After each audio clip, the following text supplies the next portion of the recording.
안녕하세요. 소아청소년과 전문의 김동훈입니다. 이 시간 제가 준비한 이야기는 청소년기에 발생하는 어지럼증과 두통의 치료법입니다. 몸과 뇌, 신경계가 보내는 중요한 경고 신호. 소아청소년의 두통과 어지럼증.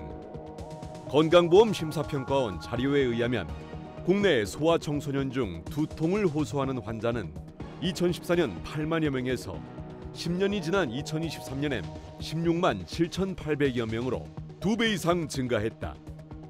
소아청소년에 많이 발생하는 대표적인 두통에는 양측을 조이는 것처럼 아픈 긴장성 두통과 한측이 욱신거리는 것처럼 아픈 편두통이 있는데, 이러한 두통이 지속적으로 반복될 경우 뇌가 통증에 예민해져 더 작은 자극에도 쉽게 아프다고 느끼는 중추 감작이 발생할 수 있다.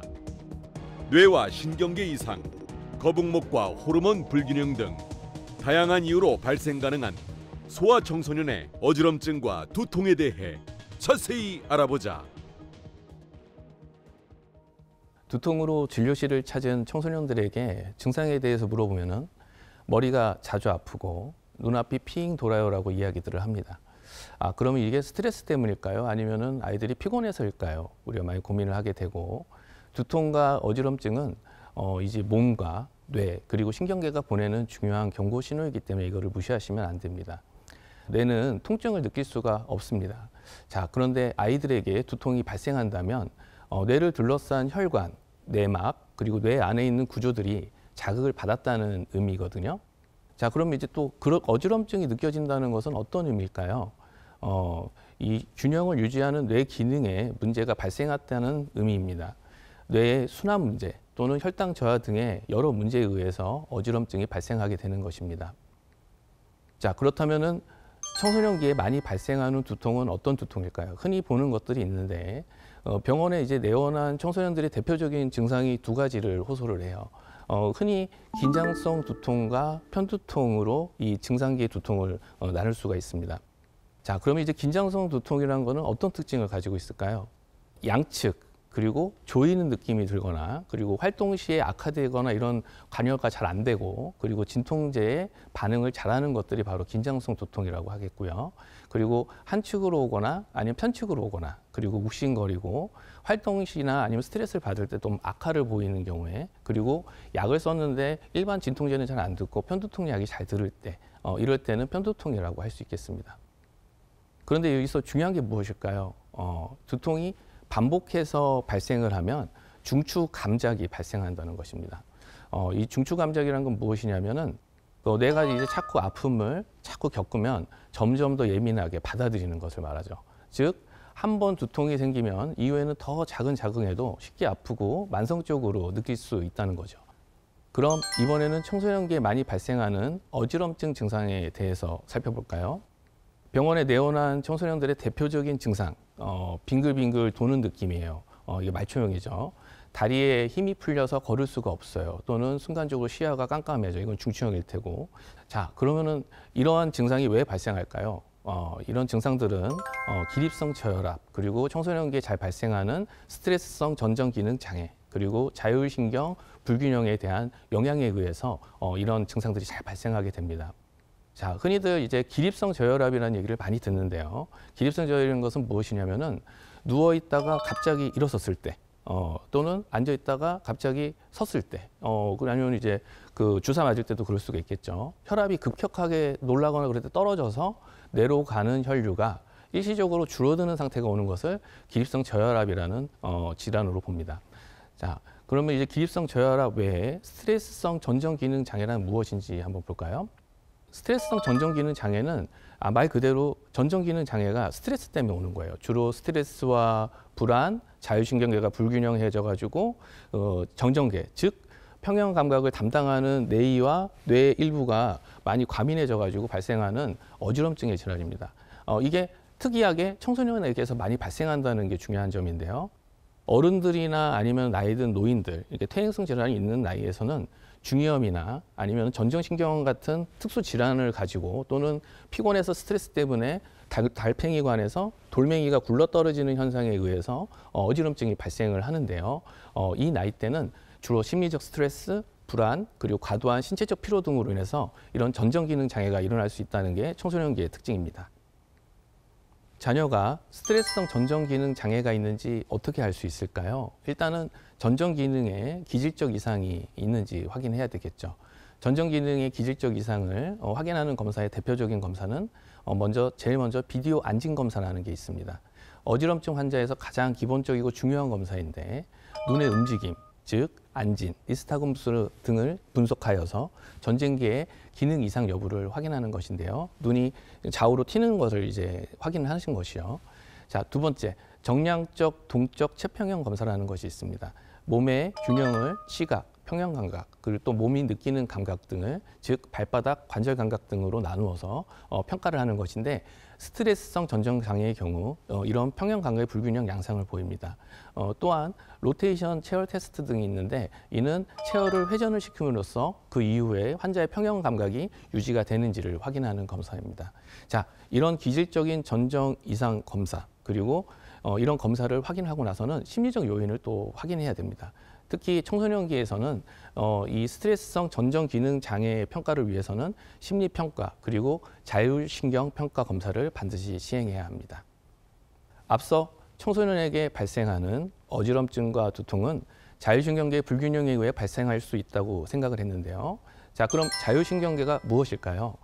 자율신경계는 우리가 의식적으로 조절하지 않아도 몸의 기능을 자동적으로 조절해주는 신경계입니다. 우리가 팔다리를 신경적으로 이렇게 굽히는 느낌이 있다면 이건 체성신경계로 하고, 자율신경계는 우리의 자세나 또는 우리가 대응하는 모드들을 말하는데, 먼저 우리가 이제 교감신경, 부교감신경을 나눴을 때 긴장하고 위기할 때 대응하는 모드를 교감신경이라고 하고, 그리고 휴식하고 회복하는 모드를 부교감신경이라고 합니다. 즉 교감신경이 올라가게 되면 심장 박동이 빠박빠박 증가하게 되고 혈압은 우악 하고 올라가면서 몸이 이제 각성을 하게 됩니다. 자, 그리고 부교감신경에는 휴식 회복 모드이기 때문에 우리가 휴식을 하게 되면 소화를 시켜야 되고, 그리고 심장 박동도 감소를 시키고 몸도 이완을 시켜야 되겠죠. 자, 이 두 가지 신경이 균형을 이루면 건강한 상태가 유지가 되는 것입니다. 자, 여기서 자율신경 불균형이라는 것은 무엇을 뜻하느냐? 교감신경 또는 부교감신경 한쪽이 과도하게 활성화되거나 신경계의 교감신경에서 부교감신경으로의 전환이 원활하지 않은 상황.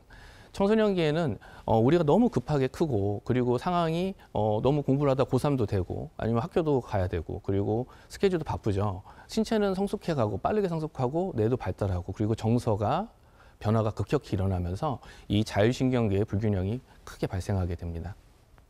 그렇다면 자율신경계의 불균형을 확인할 수 있는 검사가 있을까요? 예, 있습니다. 예전에는 뇌파 검사를 복잡하게 하거나 아니면 부신기능의 피검사 등을 해서 자율신경계 검사를 했었는데요. 최근에는 심장 박동의 미세한 변화, 즉 심박 간격을 분석하고, 그리고 교감, 부교감 신경의 활성도와 그리고 이 두 개의 균형 상태를 확인하는 검사가 있습니다. 검사 방법은 5에서 10분 정도 앉은 자세로 진행을 하게 되고요. 그리고 양손, 그리고 양발 또는 가슴에 또 전극을 부착해서 비침습적이고 통증이 없이 이 사이에 교감신경과 부교감신경, 자율신경계가 항진한지 아니면 부족한지 확인이 되고, 그리고 균형이 잡힌 상태인지 아닌지 결과가 도출되는데 굉장히 신빙성 있는 결과를 나타나게 됩니다. 자, 그런데 중요한 것은 이 청소년기에 나타나는 스트레스성 전정 기능 장애와 이 자율신경의 불균형이 두 개가 같이 복합해서 온다면은 너무도 빠르게 3차 신경계의 활성화에 영향을 준다는 것입니다. 3차 신경계는 정말 중요한 뇌신경인데요. 5번 뇌신경이고, 그리고 특히 얼굴의 감각신경이라고 할 수 있어서 굉장한 통증을 야기할 수가 있죠. 청소년기에 발생하는 과도한 스트레스는 뇌에서 3차 신경계를 활성화시켜서 머리뿐 아니라 얼굴, 턱까지 통증을 발생시켜 특히 이마 쪽 통증을 유발하는 편두통과 밀접한 관련이 있습니다. 이러한 통증으로 인한 스트레스는 교감신경에 특히 영향을 미쳐서 가슴이 두근거리거나 어지럼증이 있거나 손발 떨림까지 나타나는 것입니다. 이게 심해지게 되면은 아이들이 숨이 가빠지면서 과호흡 증후군이 나타나기도 하고요. 이것 때문에 응급실도 많이 가기도 해요. 청소년의 어지럼증과 두통의 발생 원인은 흔히들 이제 고3이면 수면 부족과 그리고 사춘기이기 때문에 호르몬의 불균형도 영향이 굉장히 크다고 봅니다. 청소년기의 수면 부족은 단순히 피로로 생각하는 학부모님이 많습니다. 잠을 못 자면 그렇지만 멜라토닌, 세로토닌, 코르티졸 같은 호르몬 밸런스가 무너지고 이로 인해 두통 빈도가 증가할 수 있다는 연구 결과가 있습니다. 멜라토닌은 수면 유도를 하고 생체 리듬을 조절하는 역할을 하고 있는데 불균형 시에 불면증이 오거나 피로감이 오면서 두통을 야기하죠. 흔히들 우리가 조절제로 멜라토닌을 먹기도 하는데요. 수면 유도와 그리고 수면 유지에 쓰이는 약물이기도 합니다. 세로토닌 같은 경우에는 사람의 기분을 안정시키고 통증을 조절하는 역할을 하는데요. 근데서 세로토닌 같은 경우에는 기분하고 관련이 있기 때문에 우울증 또는 불안한 감정 그리고 심한 박동성 통증이 있을 때 세로토닌의 분비에 장애가 있다고 판단할 수가 있습니다. 코르티졸은 스트레스에 대처하고 염분 유지하는 호르몬인데요. 이거는 이제 부신피질 호르몬으로서 여기서 나오는 호르몬이 그 염분을 유지를 시킴으로써 사람 몸에 그 수면과 그리고 두통의 그 통증 정도를 좌지우지하게 됩니다. 청소년기에 어지럼증과 두통의 발생 원인으로 에스트로겐도 뽑아볼 수 있습니다.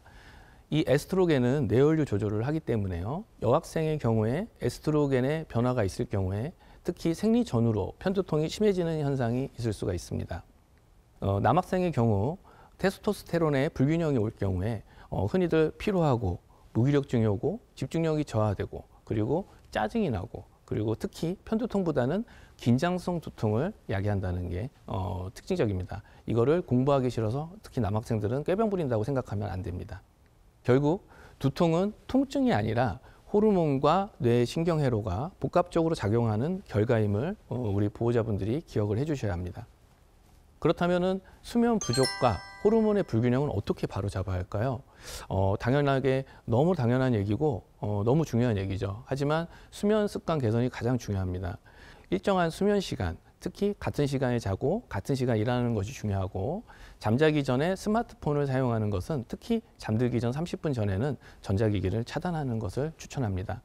멜라토닌 보충제를 사용하시는 분들이 있는데 멜라토닌은 그 노인분들한테 많이 사용하게 되죠. 주로 송가선에 나오는 멜라토닌이 잘 분비가 안 되는 나이가 되면 수면 도입이 안 되고 수면 유도가 안 되고 그리고 수면 유지가 잘 안 되기 때문에 도움이 되는 약이긴 하지만 아이들에게는 중독이 되거나 아니면 영양이 늘어갈 수 있기 때문에 일시적인 도움은 될 수가 있을 것 같습니다. 하지만 전문의 진료 후에 처방이 필요한 항목입니다.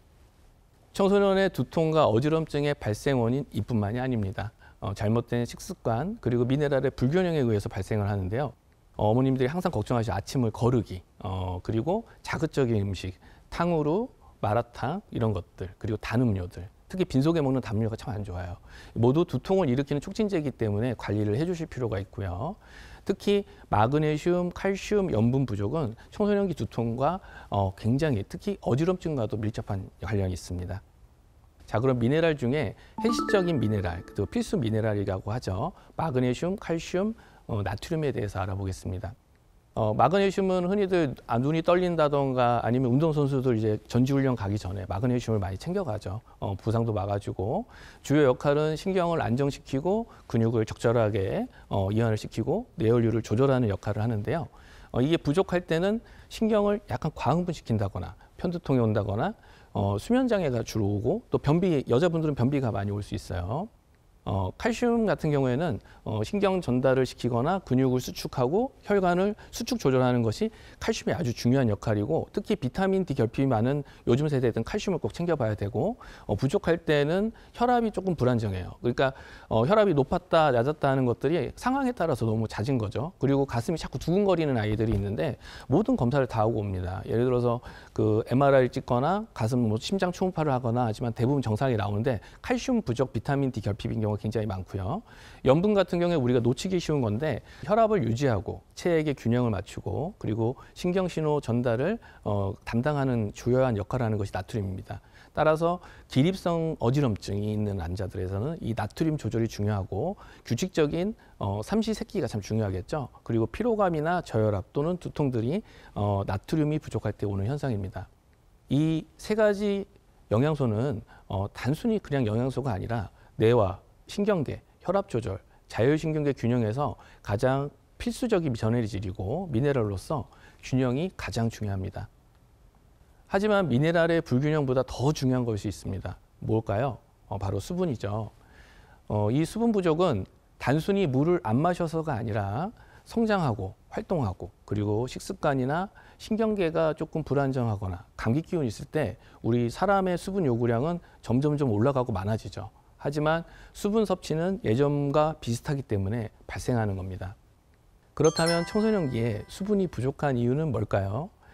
청소년은 학교에서 체육 활동을 하고 학원을 이동하고 또는 여러 활동 등으로 일상적인 움직임이 굉장히 많은 나이입니다. 이러다 보면은 땀과 호흡으로 많은 수분 손실이 일어나는데요. 그러나 갈증을 인식하거나 즉시 보충하지 못하는 그 시기죠. 바쁜 아침에 수업 중에는 또는 물 마실 시간이나 기회가 부족한 경우가 많은데 물 대신 이때 하필이면 음료를 선택하는 경우가 많았습니다. 커피, 탄산음료, 에너지 음료 등을 선택하게 되는데요. 오히려 카페인과 당분으로 인해서는 이뇨작용이 발생하고 그리고 체내 수분이 더 빠르게 손실되는 현상을 가져오게 됩니다. 특히 청소년은 갈증을 느끼는 신경회로가 성인보다 덜 민감합니다. 따라서 목마름을 늦게 느끼거나 자각하지 못해서 만성 탈수 상태가 될 수 있는 나이이기도 합니다. 그렇다면 청소년기에 수분, 미네랄의 부족은 어떻게 확인할 수 있을까요? 수분은 주관적인 평가보다는 객관적으로 소변의 횟수와 양으로 평가를 하는 것이 좋습니다. 특히 소변의 횟수가 5회에서 8회가 청소년기에 적절한 소변 횟수인데요. 5회 미만일 경우에는 수분 부족을 의심하시고 8회 이상일 경우에는 아기가 당분을 너무 많이 먹는지 아니면 카페인 섭취를 많이 하는지 아니면 방광이나 요도에 문제가 있는지 그리고 야간요는 없는지 등을 살펴보셔야 합니다. 또 미네랄 부족 같은 경우에는 모발 미네랄 검사를 진행을 하게 됩니다. 일시적으로 피로 검사하는 그 미네랄 검사는 그 당시에 미네랄만 확인하기 때문에 청소년의 미네랄 상태 그리고 중금속 축적, 만성 스트레스 반응을 비침수적으로 확인하기 위해서는 나이테 같은 모발을 통해서 미네랄을 검사하는 게 가장 맞는데요. 검사 과정은 두피 모발을 약 0.5g, 티스푼으로 약간 한 숟가락 정도를 채취하게 돼서 머리카락에 축적된 미네랄과 영양소 그리고 중금속 등의 농도를 분석하는 것입니다. 혈액이나 소변은 단기적인 상태를 반영하지만 모발은 수주 또는 수개월간의 축적된 영양 그리고 중금속 상태를 반영하기 때문에 장기적인 영양 상태를 평가 가능합니다. 자, 두통과 어지럼증이 발생하는 원인 정말 다양하죠. 하지만 청소년들의 90% 이상은 체형 상태 이상 그리고 특히 거북목이 원인으로 많이들 가지고 있습니다. 자, 거북목이란 무엇일까요? 머리가 어깨보다 앞으로 나와 있는 상태, 즉 정상보다 목뼈가 C자 커브가 뒤쪽으로 이어져 있어야 되는데 역C자 커브로 되거나 일자목이 되는 상태를 거북목이라고 하죠. 머리는 약 4에서 6kg 정도의 무게를 가지고 있는데 거북목 상태에서 이 목뼈에는 기울인 상태로 에너지 하중이 가기 때문에 2배에서 4배 정도 이상의 하중이 발생하게 됩니다. 청소년의 거북목이 두통과 어지럼증에 어떤 영향을 줄까요? 경추 목 주변은 자율신경의 센터입니다. 사람의 그 머리가에서 몸과 그리고 심장 그리고 체포면 쪽으로 갈 때 신경은 반드시 목을 지나가게 돼 있죠. 거북목은 이런 통로에서 압력이 올라감으로써 교감신경의 과항진 또는 저하, 부교감신경의 억제가 오거나 과항진이 올 수가 있습니다. 1차적으로는 거북목 자체만으로도 두근거림, 불면, 식욕부진, 스트레스 과민 등이 나타날 수가 있고요. 머리가 2차적으로 이렇게 앞으로 나오게 되면 가슴이 많이 눌리겠죠. 그러면은 횡격막이 비정상적으로 작동을 하게 되고 특히 그 등치가 있거나 약간 토실토실한 우리 그 사춘기 아이들은 얕은 호흡을 하게 돼서 산소 공급이 저하되고 답답함을 느끼게 돼서 특히 학습을 할 때 집중력이 저하되거나 아니면 피로감을 느끼게 됩니다. 자, 그럼 내가 거북목인지 아닌지 의심해 볼 수 있는 증상 어떤 것이 있을까요? 한 5가지 정도 한번 봐볼게요. 다 같이 한번 체크해 보겠습니다. 1번, 아침에 일어나면 목 뒤가 뻐근하다. 2번, 눈을 오래 쓰면 머리가 띵하다. 3번, 오래 앉아 있으면 어지럽고 피곤하다.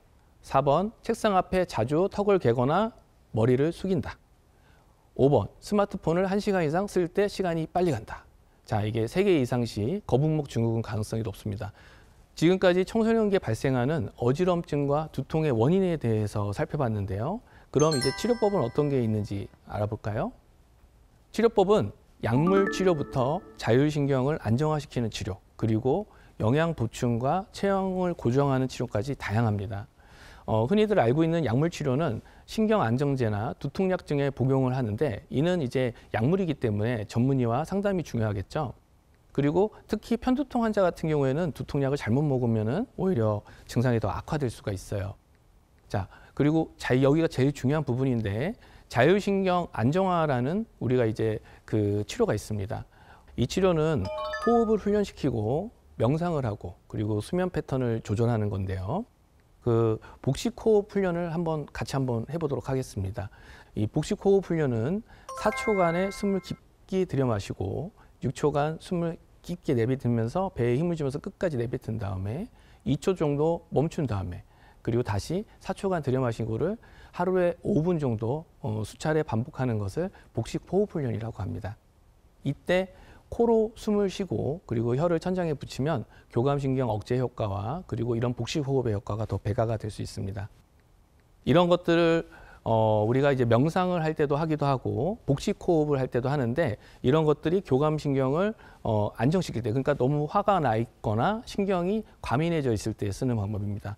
흔히도 이제 예를 들어서 우리가 시험을 보러 가죠. 학생들이 시험을 보러 가거나 운동선수들이 갑자기 시합장에 딱 들어갔을 때 심호흡을 크게 합니다. 그죠?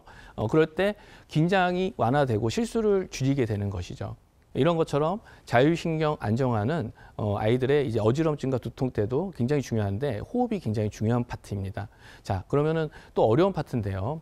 영양 보충이라는 파트가 있습니다. 영양 보충에서는 특히 마그네슘, 아연, 칼슘을 먼저 맞추고요. 그리고 6대 영양소 외에도 아침을 거르지 않아서 혈당을 잘 안정을 시키고, 그리고 밀가루처럼 혈당 스파이크를 일으거나 아니면은 탄수화물 자체를 조금 줄여주는 치료를 하고요. 그리고 오메가3, 그리고 장내 미세 환경을 위해서 채소 위주의 식사를 하는 것입니다. 거북목을 체형을 안정화시키는 방법이 물리치료가 있고 또 자세 교정 운동이 있고 도수 치료가 있는데요. 먼저 그 자세 교정 운동에 대해서 좀 볼게요. 저희 원내에서는 아이들에게 턱을 조금 당기기 운동, 치낸 턱 운동이라고 해서 턱을 앞으로 살짝 내민 상태에서 고개를 뒤로 빼는 이런 턱 당기기 운동을 시키고요. 벽에 머리를 붙이고서 머리를 천천히 위로 밀듯이 이렇게 늘립니다. 이거를 벽목 스트레칭이라고 하는데요. 이거를 한 상태에서 위에다가 사전이나 아니면은 무거운 물건을 옮기면 더 효과가 있습니다. 자, 그 다음에는 견갑골을 조이는 운동이 있는데요.